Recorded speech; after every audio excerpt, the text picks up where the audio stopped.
할렐루야. 오늘도 미쁘신 주님의 은혜와 평강이 사랑하는 이그스피드 가족들의 삶과 함께 하기를 소망합니다. 2024년 8월 9일 금요일 아침입니다. 오늘 함께 나눌 하나님의 말씀은 예레미야 48장 26절에서 35절까지의 말씀입니다. 모압으로 취하게 할지어다. 이는 그가 여호와에 대하여 교만함이라. 그가 그 토한 곳에서 뒹굴므로 조롱거리가 되리로다. 내가 이스라엘을 조롱하지 아니하였느냐? 그가 도둑 가운데에서 발견되었느냐? 내가 그를 말할 때마다 내 머리를 흔드는도다. 모압 주민들아, 너희는 성읍을 떠나 바위 사이에 살지어다. 깊은 골짜기 어귀에 깃들이는 비둘기같이 할지어다. 우리가 모압의 교만을 들었나니 심한 교만, 곧 그의 착오와 오만과 자랑과 그 마음의 거만이로다.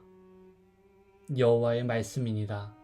내가 그의 노여함의 허탄함을 아노니 그가 자랑하여도 아무것도 성취하지 못하였도다. 그러므로 내가 모압을 위하여 울며 온 모압을 위하여 부르짖으니 무리가 길 헤레스 사람을 위하여 신음하리로다.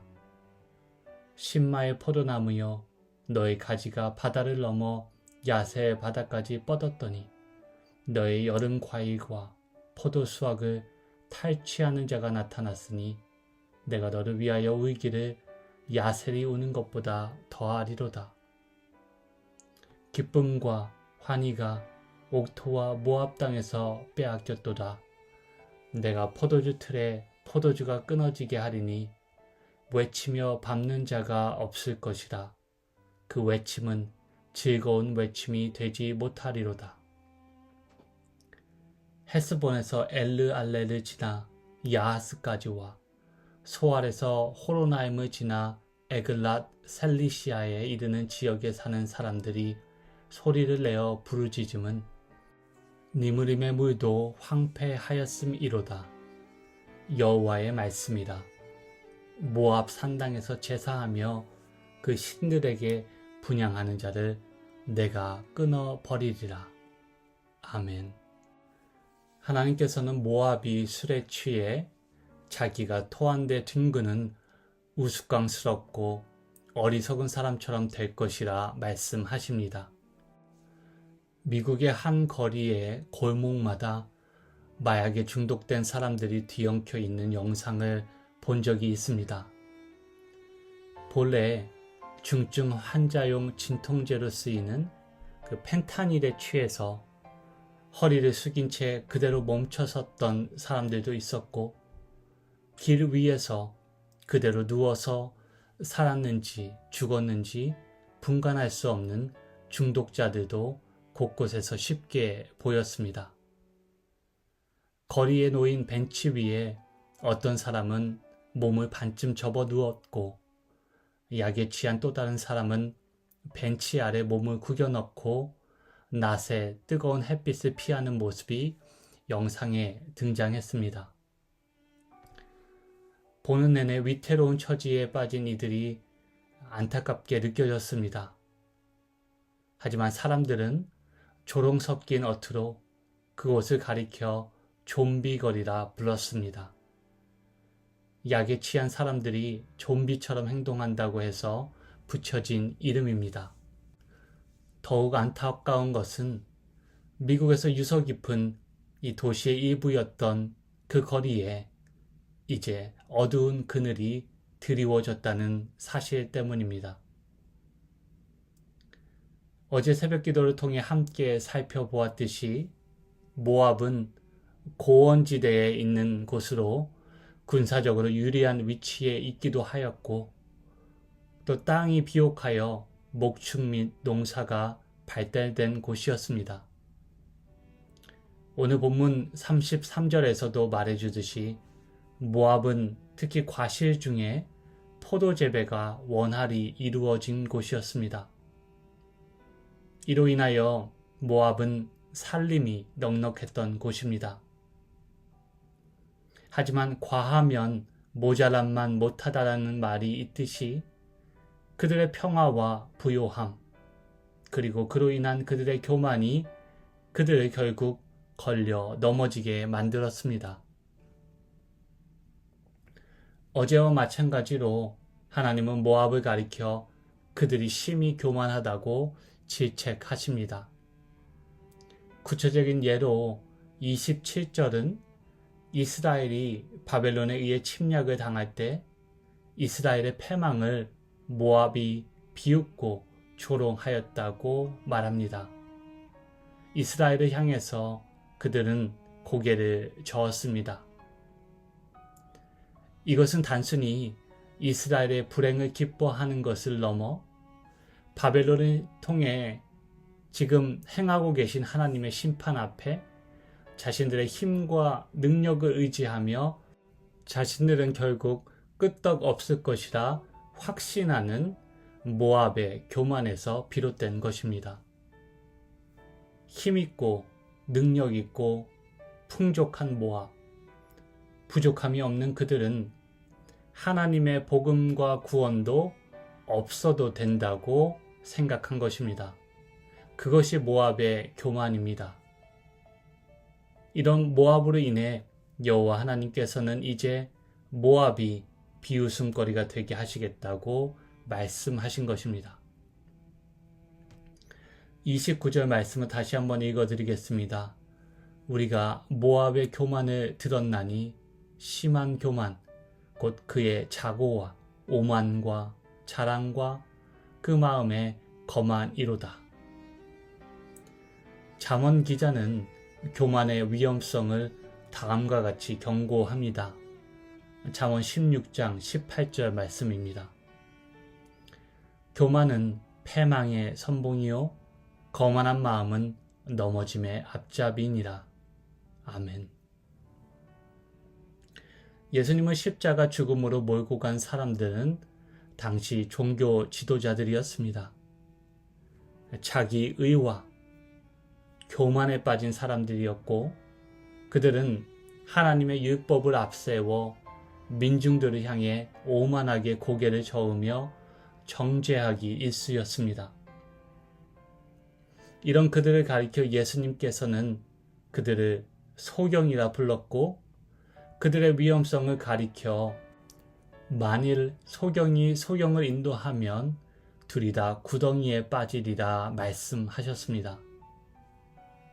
바리새인은 저기 죄인들에게 하나님의 의와 구원이 필요하다고 여기며 자신들을 죄인들과 구별하였지만 예수님은 바리새인도 복음이 필요한 죄인임을 지적하신 것입니다. 풍족한 포도나무, 과실, 옥토, 끊이지 않는 물줄기, 모압이 내세웠던 것들입니다.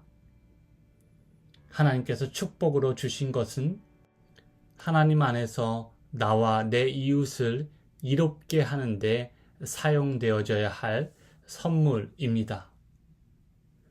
가진 것을 전부 부정하라고 드리는 말씀이 아닙니다. 다만 우리의 소유와 능력이 신앙의 걸림돌이 아니라 디딤돌이 되어야 한다는 말씀을 드리고 있는 것입니다. 예수님께 한 청년이 달려와 무릎을 꿇었습니다. 이 사람은 마태에 따르면 청년이었고 부자였습니다. 누가에 의하면 그는 관원이었습니다. 한마디로 재물, 젊음, 힘을 가진 사람이었던 것입니다. 그런 그가 예수님께 묻습니다. 선한 선생님이여, 내가 무엇을 하여야 영생을 얻겠습니까? 먼저 예수님께서는 하나님의 계명을 지키라고 답을 주십니다. 그러자 부자 청년은 예수님께 그 계명들은 자신이 어려서부터 모두 지켰다고 말합니다. 한마디로 자신의 율법의 의도는 흠이 없다는 것입니다. 그러자 예수님께서 그 청년을 보시며 말씀하십니다. 그런 내게 한 가지 부족한 것이 있으니 가서 내게 있는 것들을 다 팔아 가난한 자들을 주라. 그리고 와서 나를 따르라. 이 청년은 이 말씀을 듣고, 이 예수님의 말씀을 듣고 어떻게 반응하였습니까? 마가는 그가 재물이 많은 까닭에 구원으로 초청하는 예수님의 말씀에 결국 슬픈 기색을 띠고 근심하며 떠나갔다고 기록하고 있습니다.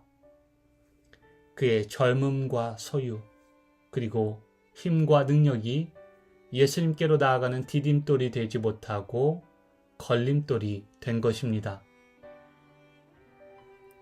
오늘 이 아침 우리가 주님이라 고백하는 예수 그리스도를 향해 나아갈 때 우리를 붙잡고 걸려 넘어지게 만드는 것은 무엇인지 돌아보기를 원합니다. 교만은 우리가 가진 것, 이룬 것으로 인해 스스로 높이는 것을 말합니다. 결국 죽음 앞에 썩어 없어질 것이 아닌 우리 구원의 창시자이신 예수 그리스도를 자랑하며 살아가는 저와 여러분 모두가 되기를 주님의 이름으로 축복합니다. 함께 기도하시겠습니다. 십자가에서 돌아가시며 자신의 속옷마저 원수에게 모두 주고 가신 주님을 이 아침 떠올려 봅니다. 다 주고 가신 예수님을 기억해 봅니다. 자신을 위해 더 많이 갖고, 더 많이 알려지고, 더 많이 강해지는 것이 우리를 거꾸러뜨릴 수 있음을 늘 경계하게 하시고, 우리를 깨우쳐 우리의 존재와 소유와 능력이 아닌 십자가를 지신 주님을 더욱 의지하게 하시옵소서. 교만은 패망의 선봉이요 거만한 마음은 넘어짐의 앞잡이라는 그 잠언 기자의 지혜를 오늘 이 아침 마음에 새기며 주님을 따라 겸손하게 살아가게 하시옵소서.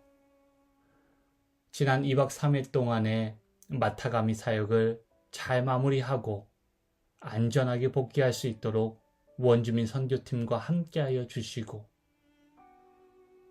사랑하는 가족을 떠나보내고 오늘 함께 장례 예식을 드리는 유가족 가운데 낭망을 소망으로 바꾸시는 주님의 은혜와 모든 일정이 순조롭게 진행될 수 있도록 도우시는 주님의 손길이 함께 하기를 바라며 선하신 우리 주님 예수 그리스도의 이름으로 기도하옵나이다.